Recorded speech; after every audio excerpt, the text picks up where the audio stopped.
Pourtant, j'aime beaucoup la technique. Mais l'art désigne une autre chose encore, qui parfois est associée à la technique, parfois est associée à un message. Mais je veux éviter que l'on croie qu'en mettant un peu de technique, un peu de message, en mélangeant les deux, l'on obtienne une œuvre d'art. Ce n'est pas vrai. Ce n'est pas vrai. Il faut l'expression intime d'un être humain, l'expression de l'être le plus profond d'un être humain. Et je ne veux pas définir cet être. Certaines positions ontologiques pourraient dire c'est l'âme. C'est l'âme d'un être humain. Moi, je ne veux pas définir ça. Je n'ai pas de réponse ontologique. Je refuse la position qui consiste à dire il y a des réponses ontologiques. Je refuse aussi la position qui consiste à dire il n'y a pas de questions ontologiques. Je suis dans la position qui consiste à dire il y a des questions ontologiques. Nous n'avons pas les réponses. Nous ne savons pas ce qu'est cet être profond de l'être humain. Et c'est en ça que l'art est extrêmement important et ne doit surtout pas être confondu avec la technique. C'est que l'art, c'est la chose la plus poussée, ou l'une des choses les plus poussées, peut-être avec une partie de la philosophie, de la pensée et d'autres choses qui sont difficilement définissables, mais et la vie elle-même, en fait, le fait de vivre simplement. L'art permet d'accéder à cette ontologie de l'être humain, à cet être profond, à cette chose. Et même dire chose, moi ça me gêne. Je la définis comme ça, c'est plus facile pour un dialogue. Car la position qui consiste à ne supporter aucune ontologie, à dire je crois qu'il y a des questions ontologiques, des questions sur l'être profond des choses, mais je n'ai pas de réponse, est très difficile à exprimer puisque les mots sont des affirmations d'ontologie. Quand je dis le pissenlit, j'affirme que c'est l'ontologie du pissenlit et qu'il est un pissenlit. On comprend bien, et si vous me suivez depuis longtemps, vous comprenez bien que tout ça est une légende et nous dansons sur les choses, nous croyons les comprendre, nous croyons exprimer des choses et en fait nous mettons des mots comme ça sans savoir pour quelle raison exacte ou peut-être voilà, on associe les choses et on croit construire de la connaissance, du savoir, mais nous ignorons dans le fond quelle est l'ontologie des choses, quel est l'être profond de toutes ces choses et de nous-mêmes. Mais l'art est justement une expression de cette chose. Et pourquoi je le dis? Je le dis pas par définition. Je le dis parce que moi-même, quand je dessine, je vois bien, je peux lister les montagnes que je vois en face de moi et dire la montagne numéro 1, la montagne numéro 2, et je les dessine parfaitement pour pouvoir transmettre ce dessin à quelqu'un d'autre et que ce quelqu'un d'autre puisse reconnaître les montagnes. Et bien ça, c'est un dessin technique. Et je sens bien qu'il y a autre chose.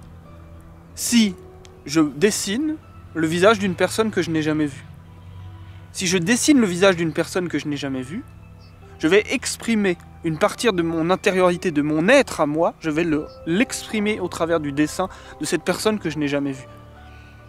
Eh bien ça, c'est l'art. C'est l'expression de mon être le plus profond.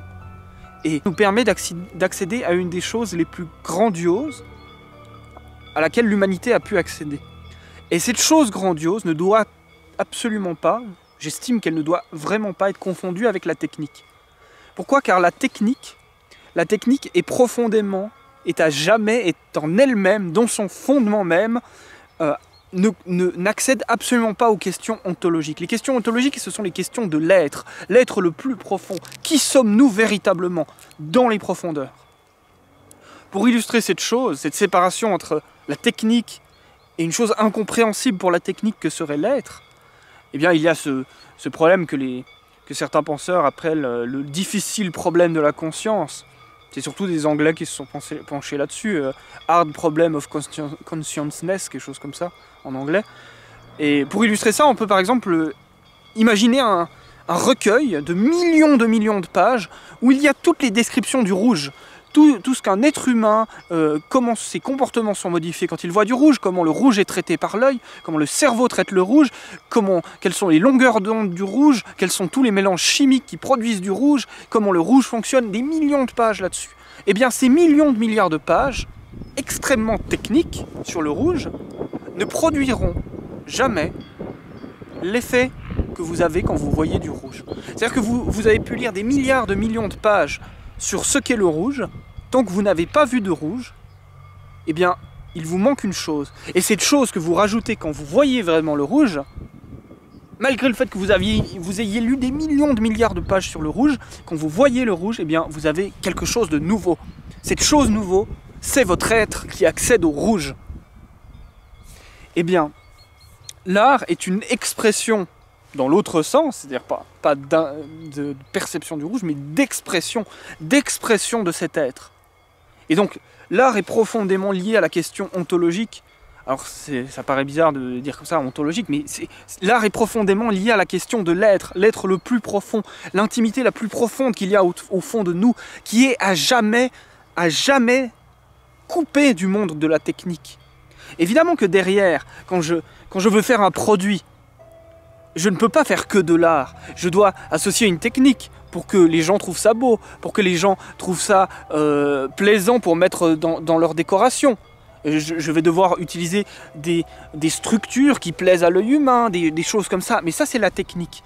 Et beaucoup d'œuvres d'art, pratiquement toutes les œuvres d'art que vous connaissez, sont transmises par la technique, parce que vous les voyez dans des magazines qui ont été imprimés ou sur Internet. Donc ça, c'est la transmission de l'art. Et ont été produites par de la technique, ont été moulées, ont été sculptées avec un burin qui a été forgé, etc. Donc il y a de la technique dans le processus artistique. Mais il ne faut absolument pas confondre cette technique avec l'art lui-même, l'art qui est l'accès à cette intériorité totale de l'être humain. Intériorité totale que je ne souhaite pas définir. Pourquoi? Car je ne veux pas donner de réponse ontologique. Ma position sur les questions de l'être, qu'est-ce que l'être? Quelles sont les choses? Dans le fond, que sont les choses? Eh bien, il y a plusieurs positions sur la question ontologique. Plutôt, j'ai défini plusieurs positions, car le sujet est extrêmement vaste, et j'aime beaucoup traiter la question de la manière suivante, en séparant, qui est une séparation arbitraire, les réponses ontologiques en 4. Certaines personnes ne vont pas poser de questions ontologiques. Il n'y a que des rapports techniques entre les choses. Les choses ne sont que des rapports entre elles. Sans jamais se poser la question de que sont ces choses. C'est l'exemple d'un scientifique, ou n'importe qui, hein, c'est pas forcément un scientifique, qui prend une goutte de sang et qui analyse, qui dit qu'il y a du fer, il y a des globules blancs, il y a ceci, cela, sans jamais dire pourquoi y a-t-il une goutte de sang. Et s'il le dit, il va dire c'est parce qu'il y a eu évolution, parce qu'il y a eu etc. Sans jamais dire mais pourquoi ces choses, toutes, pourquoi l'existence elle-même. Eh bien, cette question serait la question ontologique. Alors la première position que je décris, c'est cette position de non-question ontologique. Il n'y a pas de question ontologique. Deuxième position, c'est la position, il y a une réponse ontologique. Une, la vérité, ou Dieu, ou l'univers. C'est-à-dire que cette goutte de sang, qu'est-elle dans le fond? Elle est profondément la vérité. La vérité est toute chose, et cette goutte de sang fait partie de la vérité. Elle existe. Elle fait partie de l'univers. Voilà. Réponse unique, ontologique. Réponse unique à la question ontologique. Ensuite, il y a cette catégorie, bon, on pourrait imaginer tout un spectre, comme ça, d'augmentation des réponses.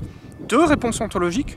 Le monde, c'est le feu et l'eau et la terre et l'air. 4 positions ontologiques qui sont à jamais séparées, c'est-à-dire que ce qui est profondément d'air n'est pas de feu, sinon ça veut dire que l'air est du feu, etc. Et donc on peut imaginer, et là on va trouver toutes les positions polythéistes qui vont dire il y a le dieu de ci, le dieu de ça, etc. Et donc on peut augmenter comme ça une réponse ontologique, 2 réponses ontologiques, 3 réponses ontologiques, 4, 5, 6, 10, on va arriver chez les polythéistes, puis chez les animistes. Il y a 60 000 réponses ontologiques. Chacune de ces fleurs a son propre être intérieur, intime, séparé du reste. Puis, on va arriver à une étape qui est la dernière étape, c'est là que je me positionne en général, même si j'arrive à réfléchir dans les autres positionnements ontologiques. La dernière étape qui consiste à dire il n'y a que des questions ontologiques. Il n'y a pas de réponse ontologique. Et là, à la limite de ça, à la limite entre la réponse multiple et cette position qui dit qu'il n'y a pas de réponse, il y a la position qui dit il y a autant de choses que d'êtres. À chaque fois que je prends la moindre petite chose, c'est un être séparé du reste. Mais au-delà de ça, il y a une infinité de possibilités ontologiques, c'est tellement grand, et à partir de cette catégorie-là, le langage ne peut plus décrire ces choses. Ce sont plus que des questions ontologiques. Eh bien, j'ai cette position-là, donc je refuse quelque part de définir ce qu'il y a dans l'intériorité la plus profonde de l'être humain, bien que je lui donne de l'importance. Et voyez que dire le ou lui donner de l'importance, tout ça c'est du langage. Et par le langage, on commence à définir la chose. Donc, je suis obligé de trahir ma position la plus profonde pour l'exprimer. L'expression, le langage, c'est synthétiser des sensations, synthétiser des choses en des mots. Et donc forcément, je dois trahir ma pensée en l'exprimant. Et... Ah. Ah bien, je crois que c'est la fin de la vidéo.